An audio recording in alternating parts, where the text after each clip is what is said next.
ഒരു ശാഖ training കഴിഞ്ഞിറങ്ങിയ സംഘിയെ മോഷണക്കേസിൽ police പിടിച്ചു.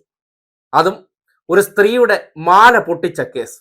സ്വാഭാവികമായിട്ടും ഈ നാട്ടിൽ ശാഖ ട്രെയിനിങ് പൂർത്തീകരിച്ചിട്ടുണ്ടെങ്കിൽ എന്ത് തെമ്മാടുത്തോ തോന്നിവാസോ കാണിച്ചു കഴിഞ്ഞാൽ എന്താണ് ചെയ്യേണ്ടത്? നമ്മൾ ഇപ്പോൾ ഏത് ദൃശ്യങ്ങളിലും ആൾക്കാരെ തല്ലാനോ കൊല്ലാനോ അല്ലെങ്കിൽ രാഷ്ട്രീയത്തിനായിക്കോട്ടെ എടുത്ത് പ്രയോഗിക്കുന്ന അതേ അടവ് ഈ സംഘിയും അങ്ങെടുത്ത് ഇറക്കി. പോലീസുകാർ പിടിച്ച സന്ദർഭത്തിൽ മോഷണക്കേസാണെന്ന് നോക്കുന്നില്ല, നമുക്ക് വികാരമുണ്ടാക്കണം. വികാരമുണ്ടാക്കാൻ എന്ത് ചെയ്യണം?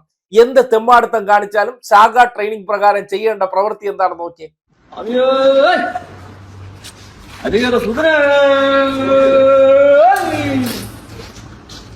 സത്യമുള്ള പൊന്നുവനത്താ പടിയേ പടി ആലുമുകള് ഹരിഹര സുധന ആനന്ദ സിദ്ധൻ അയ്യൻ അയ്യപ്പ സ്വാമിയേ സ്വാമിയേ ഞാൻ അനുഭവിച്ചില്ല സ്വാമിയേ അയ്യപ്പ.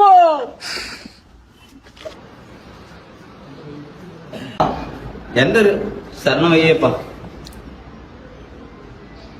കുതിരടാ ശരണമയ്യപ്പ.